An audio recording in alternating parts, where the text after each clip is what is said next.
शहजाद मेरे साथ आओ। शहजाद प्लीज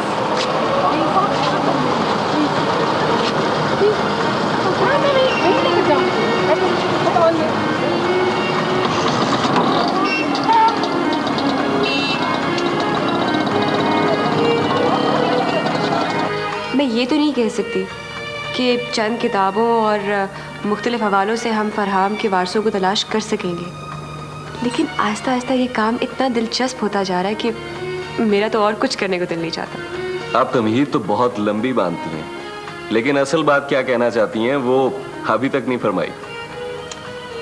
असल बात यह है कि इस किताब में, किताब उठाओ, सफ़ा नंबर 1116 पर देखो कुछ नाम और आगे उनके सन भी दर्ज हैं। हाँ है ना? हाँ, जैसे अता मोहम्मद, मोहम्मद अजीर 1920, अख्तर अली खान 1912, अब्दुल हक 1908। अब मैंने जो ख़ास बात इन सब में नोट की कि इस किताब में चंद जगहों पर जहाँ मकामी आबादी की बगावतों का जिक्र है अंग्रेज़ों से, जहाँ उनका जिक्र आता है वहाँ इस किताब के कारी ने, इस किताब का कारी नहीं बल्कि इस किताब के मालिक का मुहक्किक फरहाम। मेरा भी यही मतलब है, फरहाम। वो कुछ नाम लिखता है और साथ में सन भी, जैसे अता मोहम्मद 1928। बड़ी दिलचस्प बात है ये, मैंने तो इस जाविये से देखा ही नहीं। एक और बात, इसके पिछले सफ़े पर 1115 पर लिखा है कि 1890 के आगाज़ में हर इम्पीरियल मैजेस्टी मलिका विक्टोरिया के पोते ने पंजाब का टूर किया था, दौरा किया था। और यहाँ देखो, यहाँ हाँ नीचे 25 जनवरी 1890 में ही हफ्ते के रोज़ 4:45 पर लाहौर के दिल्ली दरवाजे में एक मेहराब पर यह तहरीर दर्ज थी, हमारे महबूब शहजादे विक्टर खुशामदीद। और 7 बजे किला लाहौर और उसके मज़ाफ़ात को रोशन कर दिया गया। ज़रा गौर से सुनो और अपने तसव्वुर की आँख से देखो। ये किला लाहौर की दीवार पर 1890 में, हाँ, ये तारीफ़ी फ़िक्रा रंग बिरंगे हरूफ से अपने पूरे आबोताब के साथ रोशन किया गया। वफादारी, ईमानदारी, फर्माबरदारी। यानी हम सब वफादार, ईमानदार, फर्माबरदार थे मलका आलिया के। क्या वो बेहोश हो गई हैं? कभी कभी बेहोश भी हो जाती हैं जी, आप परेशान ना हो। इस घर में और कौन कौन रहता है? मैं, बाजी और नौकर चाकर रहते हैं जी। मुझे तो उनकी हालत देखकर बहुत दुख हो रहा है। आखिर इनको हुआ क्या है? ये तो आज तक डॉक्टरों को भी पता नहीं चला जी इनको क्या हुआ है। इनके घर वाले, I mean, इनके वालिदैन और इनके बहन भाई, ये सब लोग कहाँ हैं? सब मरकब के हैं जी, कोई भी नहीं है इनका। मेरा ख्याल है बाजी को किसी से मोहब्बत हो गई थी, वो भी मरकब के है, और बाजी उसकी मोहब्बत में पागल हो गई हैं जी। मैं यहाँ से जाना चाहती हूँ, तुम प्लीज मुझे चुपके से बाहर निकल जाना दीजिए। हम बातें कर रहे थे। अच्छा, बातें कर रहे थे। बाहर जाना चाहती हूँ चुपके से? मैं निकालती हूँ, आओ मेरे साथ। आप मेरी बात तो सुने। आप आए ना, मैं चुपके से बाहर निकालती हूँ। आप आए, आप आए मेरे साथ। आप मेरी बात तो चुपके से बाहर निकलना चाहती है ना, मैं निकालती हूँ आपको। आपको चले, बैठे। तुम भी बैठ जाओ। बड़ी पानी वाली खुई, भाटी गेट, लाहौर। इस तरह के तो मुख्तलिफ नाम और सन उसने बहुत सारी जगहों पर लिखे हैं। निम्रा, मैं भाटी गेट में बड़ी पानी वाली खुई के इस अब्दुल वहीद 99 को तलाश करूंगा। यहाँ नीचे उसने एक अजीब सा फिक्रा लिखा है, ये देखो। उम्र 43 इयर्स, कद 5 फुट 6 इंच, रंग गदमी, गोल चेहरा, स्याह आंखें, तुर्की टोपी पहनता है और बातें करते हुए सर को हिलाता है। लेकिन जुनैद, फरहान ने तो इस तरह के बहुत से नाम, पते और शख्सी तफसीलात लिखी हैं। अच्छा, निम्रा तुम एक काम करो, ऐसे जितने भी नाम, एड्रेसेस और का जो कुछ भी मतलब उसने लिखा है उसे किसी कागज पर नोट कर लो। और हाँ, एक काम और करना, जिस नाम के आगे जो फिक्रा इंपॉर्टेंट है उसे भी नोट करो। मेरा ख्याल है कि प्रिंस विक्टर ऑफ वेल्स की लाहौर आमद पर कोई एहतजाज हुआ होगा और अब्दुल वहीद 1910 गिरफ्तार कर लिया गया होगा। लेकिन विक्टर ऑफ वेल्स तो 1890 में आया था और अब्दुल वहीद के आगे लिखा है 1910। हो सकता है 1910 में वो मर गया हो, क्योंकि उसकी उम्र 43 इयर्स लिखी है। निम्रा, मैं अब इस आदमी को तलाश करूंगा और मैं कितना खुश हूं तुम इस बात का अंदाजा नहीं लगा सकती। लेकिन जुनैद, इस किताब के सफ़ा नंबर 1034 पर एक फिक्रा लिखा है जिसको पढ़कर मेरा खून खौल उठा कि लॉर्ड डलहौजी ने अपने तमाम वसाइल के साथ अंग्रेज़ों की मदद करने के सिले में नवाब बहावल खान को 1 लाख रुपए सालाना वजीफा नायब किया और हर माह अपनी फौज को मैदान में रखने के लिए 1 लाख रुपए दिए। निम्रा, अब तक तारीख सिर्फ जागीरदारों, नवाबों, सरदारों और बादशाहों की लिखी गई है। फरहान जिंदा नहीं, लेकिन वो मरा भी नहीं। उसका अधूरा काम मैं मुकम्मल करूंगा। अब्दुल वहीद 1910, बड़ी पानी वाली खुई, भाटी गेट, लाहौर।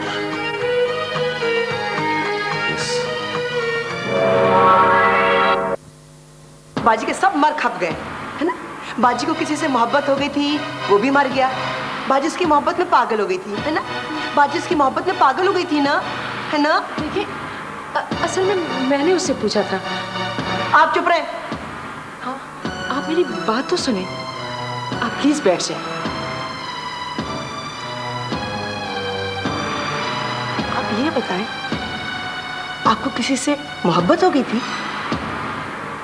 मैं आपको बताऊंगी, मेरी कहानी बहुत दिलचस्प है। आप सुनेंगी ना तो हैरान रह जाएंगी।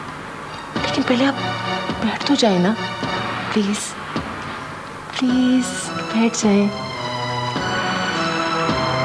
रिलैक्स करें। आप तो बहुत अच्छी हैं, बहुत प्यारी। अच्छा, मुझे अपनी कहानी सुनाए। मैं एक आदमी से मोहब्बत करती थी। कहाँ है वो आदमी?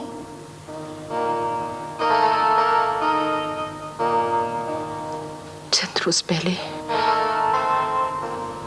वो मर गया। नहीं, वो नहीं मर सकता, वो जिंदा है। यहाँ तुम्हारे दिल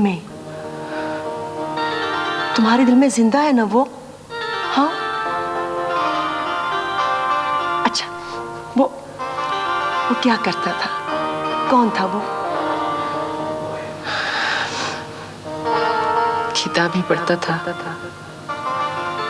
सिगरेट पीता था और कभी कभी बातें भी करता था। तुम्हारी आंखों में मोहब्बत का तस्वुर बड़ा महदूद है। मैं किसी एक आदमी से मोहब्बत नहीं करता,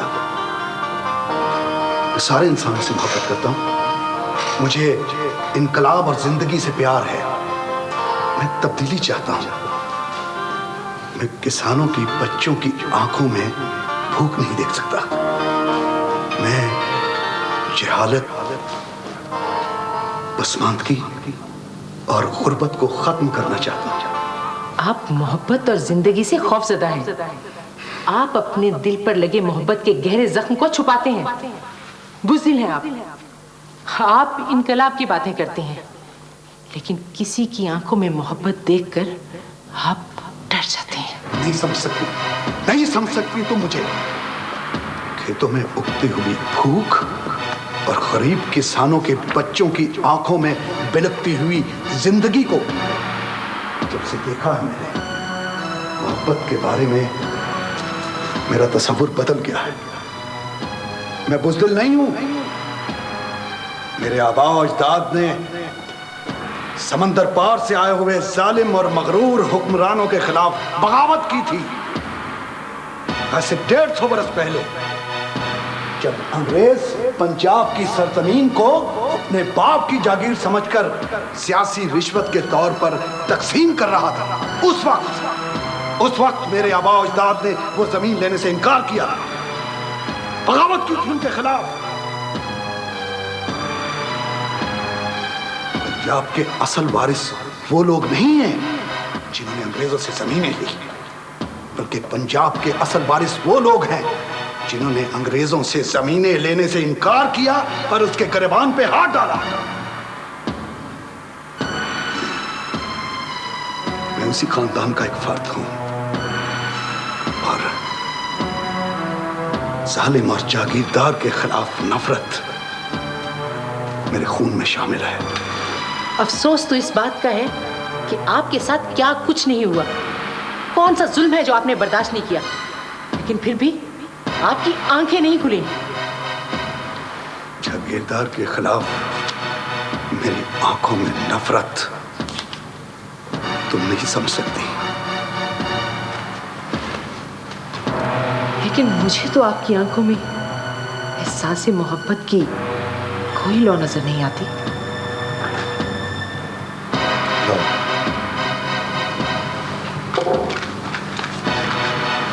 आग ना इस माचिस में है और ना इस थैली में।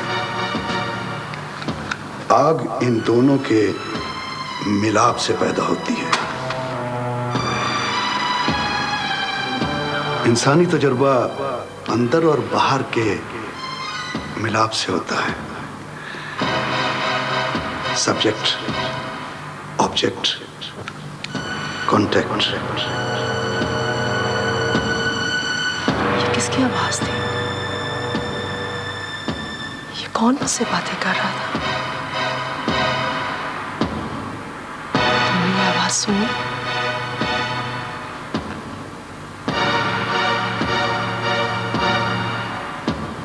हाँ, तुम क्या कह रही थी? एक आदमी की बात तुम्हें बता रही थी जो अपनी बातों से मुझे हैरान कर देता था। क्या वो आदमी तुम्हारी आंखों की तारीफ करता था? नहीं। क्या उसने कभी तुमसे ये कहा कि तुम एक फलसफे की तरह मुश्किल हो? कभी नहीं। क्या वो तुमसे मोहब्बत करता था? ये मैं कभी भी नहीं जान सकी। एक आदमी से तुम मोहब्बत करती हो और ये नहीं जानती कि वो आदमी तुमसे मोहब्बत करता है। उसने मुझे कभी नहीं बताया। मैंने जानना चाहा, एक दो बार मैंने सवाल भी किया। तो क्या जवाब दिया उसने? क्या कहा करता था? बस खामोश रहता था, मुस्कुरा दिया करता था। एक दफा मैंने पढ़ा, उसने किताब के एक सफ़े पर लिखा था, मैं किसी से मोहब्बत नहीं करता। लेकिन तुमने तो कहा था कि वो चंद रोज पहले मर गया था। हाँ, चंद रोज पहले।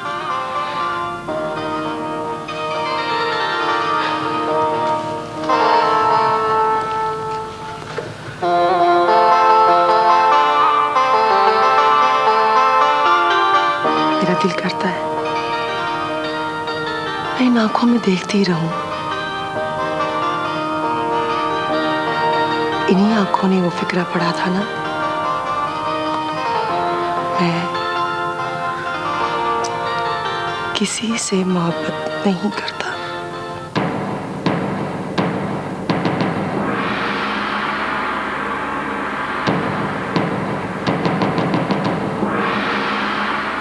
मैं जानती हूँ चौधरी हबीब अहमद, आपकी नजरें क्या ढूंढ रही हैं।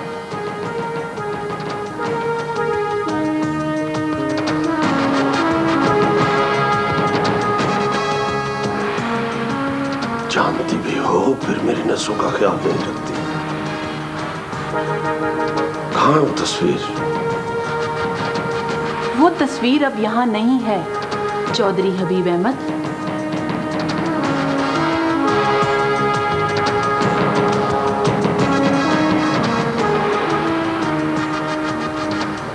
उस तस्वीर को तुम कमरे से निकाल सकती हो,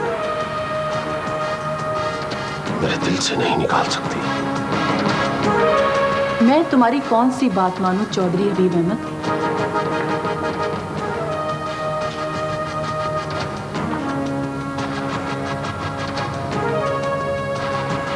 तुम सिर्फ मेरी एक बात मानो, भूल जाओ सब कुछ और सिर्फ इतना याद रखो, अब निशात मेरी जिंदगी में आ चुकी है। नहीं, ऐसा हरगिज नहीं हो सकता। मैं बरसों से खामोश हूं चौधरी हबीब अहमद, मगर अब मैं खामोश नहीं रहूंगी।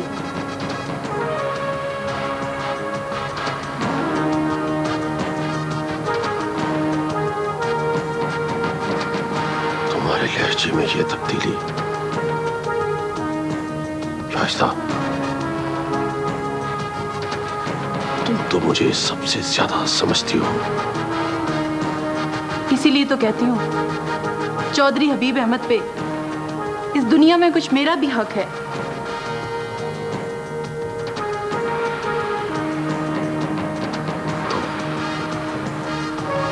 इस बात से मैं कब इनकार करता हूँ? इनकार?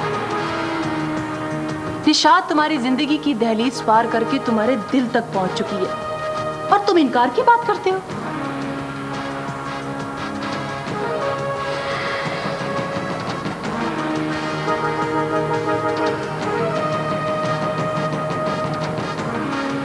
निशात का रिश्ता मांगने के लिए मेहरुनिसा को भेज दो। शाइस्ता! चौधरी हबीब अहमद!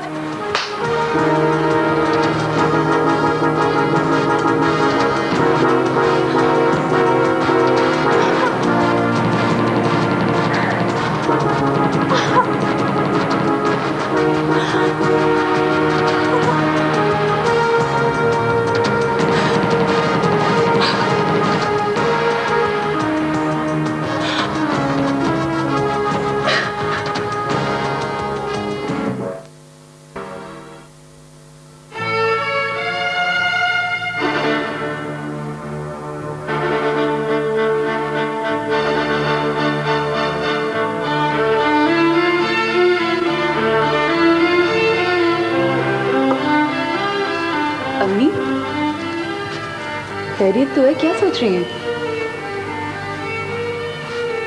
आज शाम सूरज गरूब होने से पहले पहले मुझे ये काम हर सूरत और हर हाल में करना होगा। बाबा के किसी तावीज का? नबेरा, अम्मी आपको इतना गुस्सा क्यों आ जाता है? मुझे आप ये बताएं, हमराज पर किसी तावीज का कोई असर हुआ? अब्बा को देख लें कि एक रत्ती भर भी कोई फर्क पड़ा। अच्छा बदशगुनी मत करो, खामोश हो जाओ। ओके, मैं आपको नंबर मिला देती हूँ। अगर आपने बात करनी है निशात से तो खुद करिए, क्योंकि वो तो साथ में आसमान पे पहुंची हुई है।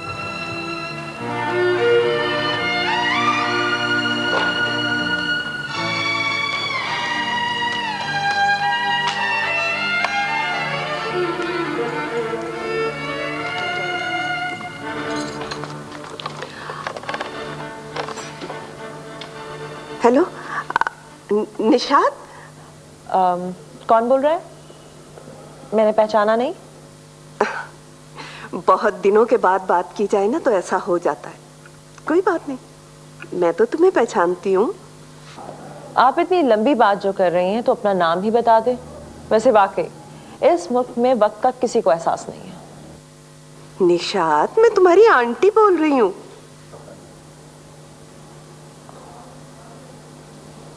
जी मेरी आंटी नहीं है, आप अपना नाम क्यों नहीं बताती?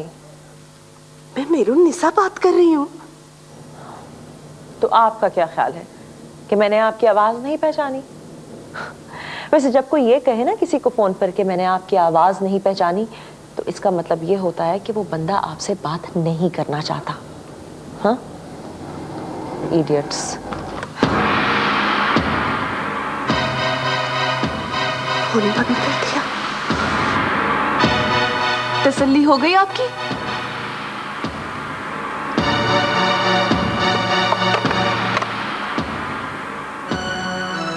तुम मेरा एक काम करो, मुझे निशात का एड्रेस ला दो, कहीं से भी, कैसे भी। ये मुश्किल काम नहीं है। लेकिन मामा, तुमसे कहा ना।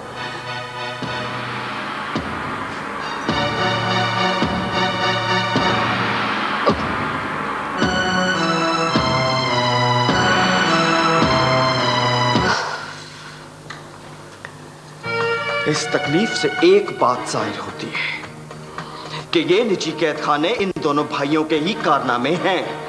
आखिर तुम मेरे पापा को हर गलत काम में क्यों शामिल कर लेते हो? इसलिए कि ये दोनों भाई, तुमने सुना नहीं कि शहजाद क्या कह रही थी? ये दोनों भाई लूट मार करते हैं। सबीन, तुम मानो या ना मानो, लेकिन मुझे शक है। तुम एक ज़हनी मरीजा की बात को इतनी अहमियत क्यों देते हो? इसलिए कि वो ज़हनी मरीजा सच बोलती है। वो किसी मसले का शिकार है, ना उसे किसी का खौफ और डर है। हालांकि ये दोनों भाई अंदर ही अंदर उस ज़हनी मरीजा से खौफ खाते हैं। हमराज, ज़हनी मरीजा से तो कोई भी खौफ खा सकता है। नहीं, इसके पीछे कोई गहरी साजिश है। चाहे मेरा बाप मुझे कैद खाने में क्यों न डाल दे, मैं शहजाद से जरूर मिलूंगा। लेकिन मैं अब उस पागल औरत से कभी नहीं मिलूंगी। ठीक, ठीक, तुम्हारी मर्जी। लेकिन एक बार अपने इस फैसले पर गौर जरूर करना। तुम्हारा ये जज्बाती फैसला हमारे ताल्लुकात पर असरअंदाज हो सकता है। मैं जानती थी कि तुम यही कहोगे। तुम्हारी मर्जी के खिलाफ कोई बात सोची भी जाए तो तुम रिश्ते तोड़ देने की धमकियां देते हो। वैसे तुम बहुत डेमोक्रेटिक बनते हो, बड़े जमहूरियत पसंद, इंसाफ पसंद, जेलें तोड़ना चाहते हो, हर वक्त बगावत करने पर तुले रहते हो। और अगर तुम्हारी मर्जी के खिलाफ कोई बात सोची भी जाए तो पूरा फ्यूडलिज्म तुम्हारी खोपड़ी में भर जाता है। ठीक है सभी, तुम अपने फैसले में आजाद हो।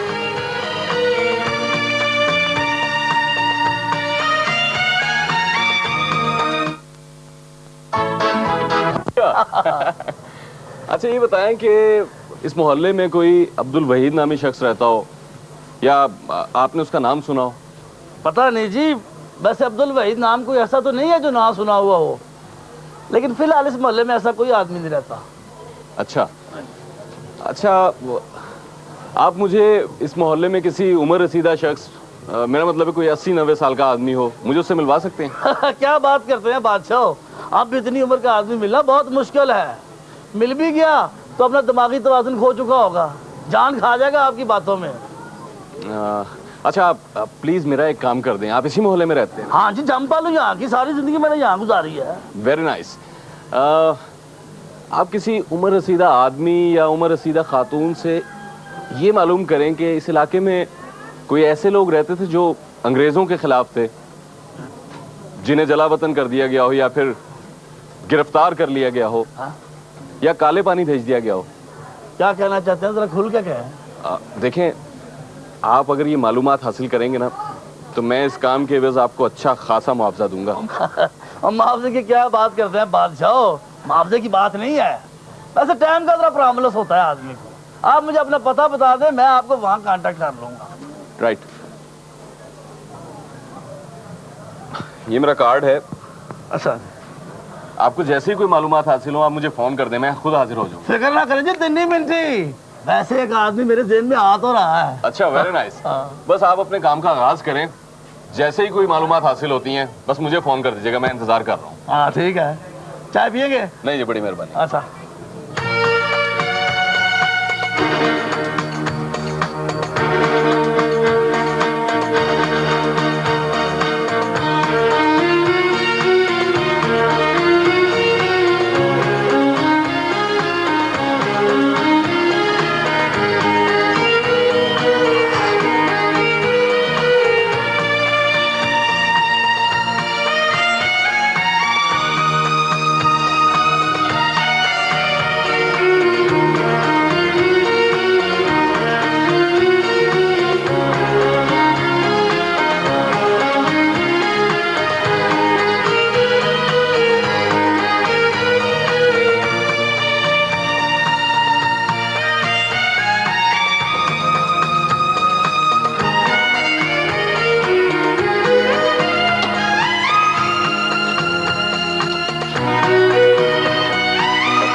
जी बेगम से घर में बेगम हसनात है?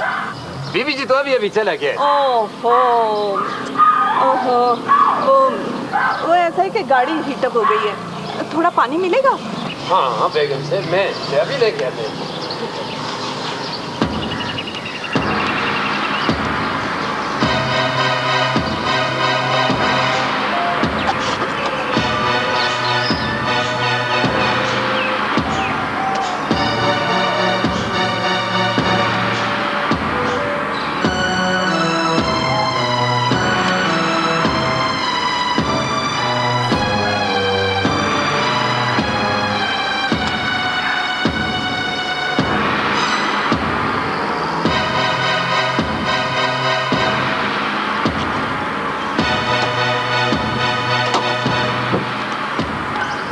बेगम से पानी ले जी। नहीं ठीक है, बस गाड़ी ठीक हो गई। ले ले जी।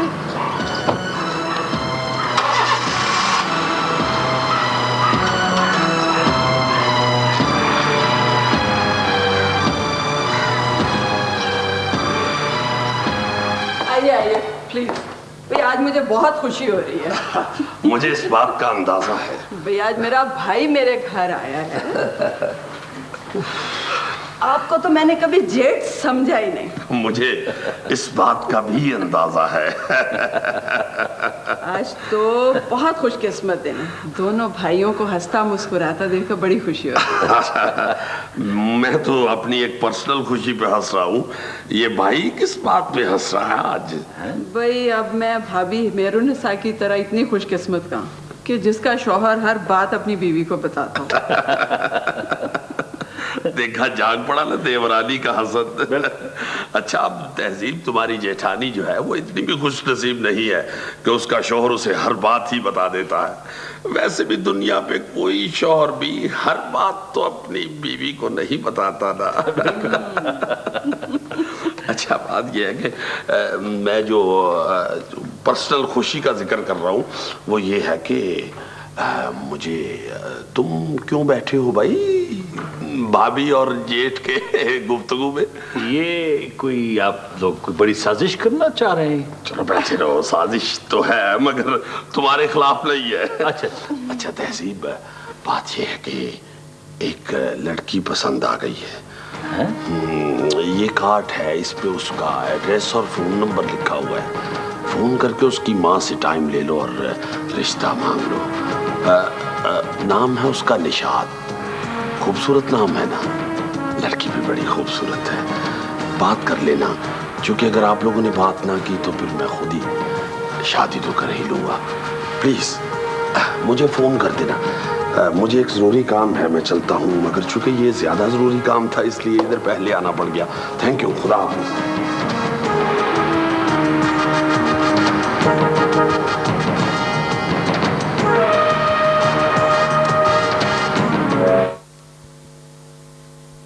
आंटी, मैं आपसे बहुत नाराज हूँ और मैं आपसे लड़ने के लिए आई हूँ। क्यों, क्या बात है? अंकल हमारे घर आए थे, आप क्यों नहीं आई साथ? अंकल तुम्हारे घर आए? ये क्या कह रही हो? कब? अम्मी बता रही थी शायद आज दोपहर के बाद। आज दोपहर के बाद?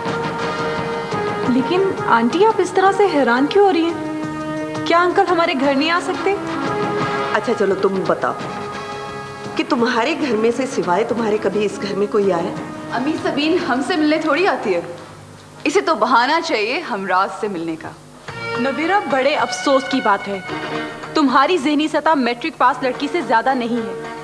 मुझे क्या जरूरत है हमराज से मिलने के लिए किसी बहाने की? रुको नबीरा, सबीन जरा सोच समझ कर बात किया करो। तुमने नबीरा के साथ अच्छा सलूक नहीं किया। आंटी मैं आपकी इत्तला के लिए सिर्फ इतना कहना चाहती हूँ कि हमराज मुझसे नाराज था। मैं उसको यहाँ सिर्फ मनाने के लिए आई थी, किसी बहाने से नहीं आई थी।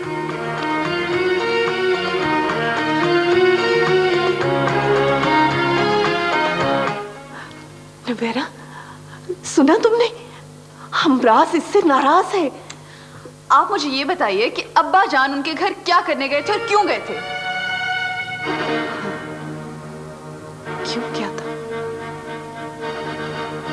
किस लिए क्या हुआ?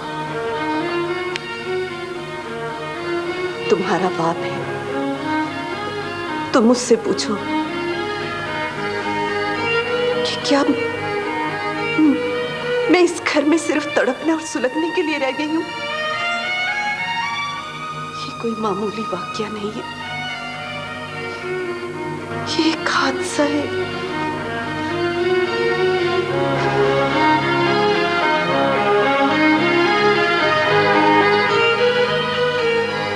यह मेरी जिंदगी का पहला हादसा है कि वक्त गुजरता जा रहा है और जख्म ताजा होता जा रहा है।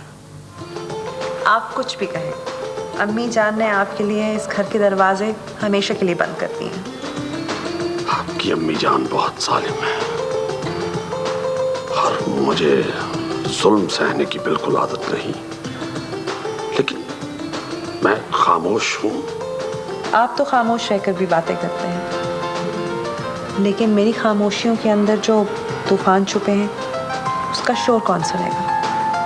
आपकी अम्मी जान को समझाना पड़ेगा। मैं अम्मी को जानती हूँ, अम्मी जान अपना फैसला कभी तब्दील नहीं करेंगी। ओह मेरा ख्याल है अम्मी जान आ रही है।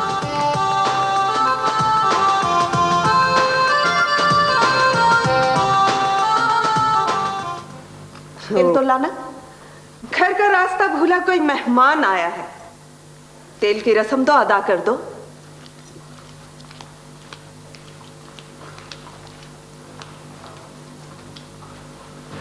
अब्बा जान, जी बेटा। मैं आपसे नाराज हूं।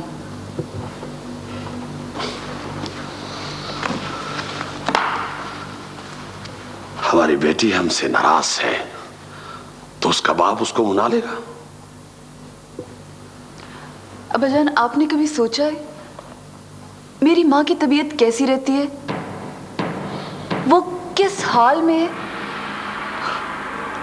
आप तो उससे बात तक करना पसंद नहीं करते।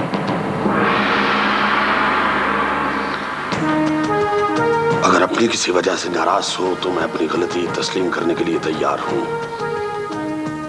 अगर तुम्हारी माँ की वकील की हैसियत से तुम्हें मानने के लिए हरगिज तैयार नहीं हो। बेटी हो बेटी रहो, वकील मत बनो। आप मुझे ये बताइए, आप मेरी माँ की दुश्मन के घर गए थे ना? तहसीब तुम्हारी सच्ची है।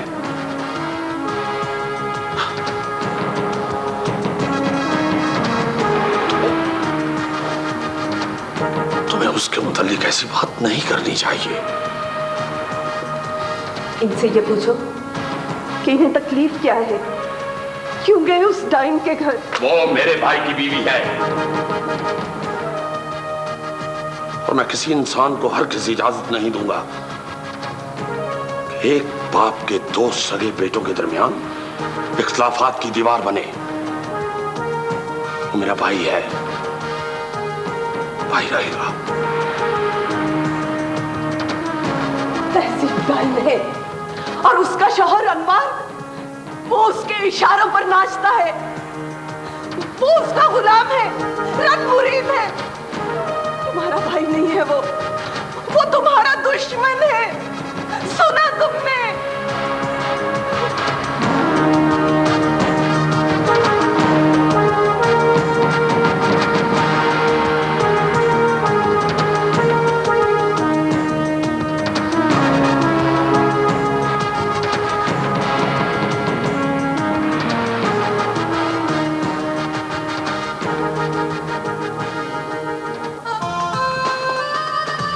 अस्सलाम वालेकुम जी। वालेकुम अस्सलाम। अगर मैं सही पहचान रही हूँ तो आप बेगम हसनात हैं। और आप तहसीब हैं। आप वाकई तहसीब हैं। आइए बैठिए। थैंक यू जी। राहिला बेटा यार फजिया चाय पानी वानी का इंतजाम करो। हबीब भाई से जितना आपका जिक्र सुना था उससे तो कहीं ज्यादा आपको पाया है। वैसे आपके जेठ बहुत मुबालगा राई से काम लेते हैं, उनकी कोई बात ना मानिएगा। मगर उनकी एक बात मानकर तो हम यहाँ आए हैं। आपका जेठ अपनी बात मनवाने में माहिर है। इन बार सुना आपने? मगर मैं तो इस बात पर हैरान हूँ कि आपने इतने कम अरसे में हबीब अहमद को इतना ज्यादा समझना शुरू कर दिया। उनको समझने के लिए तो वक्त की जरूरत ही नहीं पड़ी। वो तो 2 मिनटों में अपना आप समझा देते हैं। ये निशात नजर नहीं आ रही, कहीं छुपाया हुआ है क्या उसे आपने? भाई इतनी जल्दी भी क्या है, कभी आप आए हैं पानी वानी पिए। वैसे आप भी अपने जेठ की तरह बहुत बेसब्र हैं।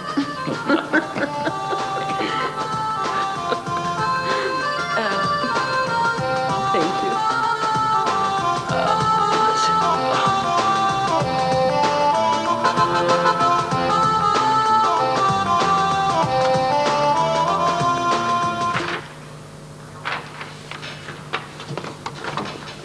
अस्सलाम वालेकुम।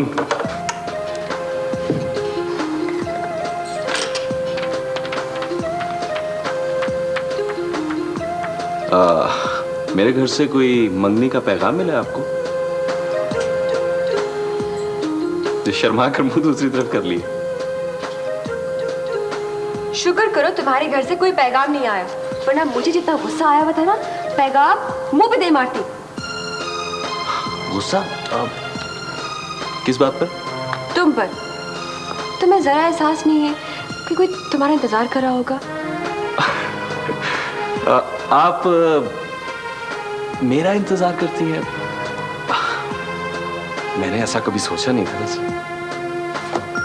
तुम्हें बस सिर्फ उस लाश की फिक्र है। जिंदा तुम्हारे सामने इंसान खड़े वो तुम्हें नजर नहीं आते। जाओ, मैं तुमसे बात नहीं करती। जाऊं? नहीं हाँ जाओ, मैं तुम्हें नहीं रोकूंगी। जाओ जाओ जाओ ना। ठीक है, जा रहा हूं। मैं जा रहा हूं। जा रहे हो? मैं जा रहा हूं। अरे रुको ना, वो तुम्हारा एक फोन आया था, एक मैसेज है। मैसेज? क्या क्या कोई मैसेज? साहब ने एक एड्रेस लिखवाया। हाँ, क्या दिखाओ? साहब का नाम था तुर्की बाबा। तुर्की? ओ दिखाओ यार, वो बहुत इंपॉर्टेंट। एक शर्त है। हाँ, 100 शर्तें मंजूर है। प्लीज प्लीज प्लीज बताइए।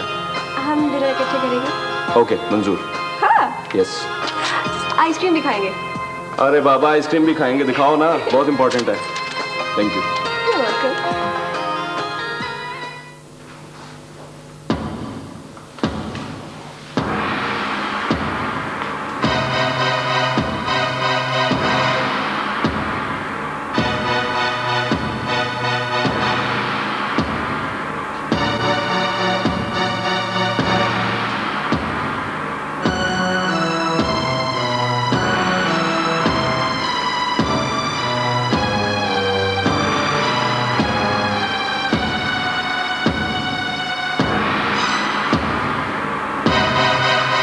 यच बेबी, मेरा बेबी भागने की कोशिश कर रहा था।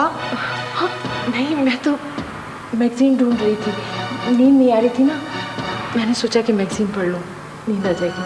अच्छा, मेरा बेबी मैगजीन ढूंढ रहा है। अच्छा, आप ऐसे करो, अब अपने कमरे में चलो, मैं ढेर सारे मैगजीन ला के देती हूँ, ठीक है? हाँ, चलो शाबाश, आप तो अच्छे बेबी हो ना, बात मानते हो। चलो शाबाश, चलो चलो चलो चलो शाबाश। अभी मैं आपको इतने सारे परियों के और राजाओं के हाँ, दरवाजा बंद कर लो, बंद कर लो। चलो शाबाश, चलो चलो चलो, आपको नहीं निकलते बाहर। चलो शाबाश, बंद करो दरवाजा। चलो, गुड बेबी।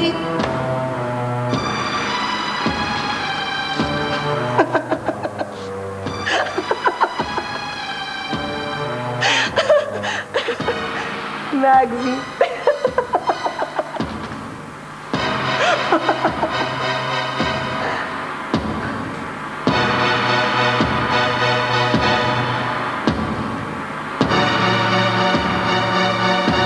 तहजीब, भाई आप जिस काम के लिए आई हैं वो काम तो कीजिए।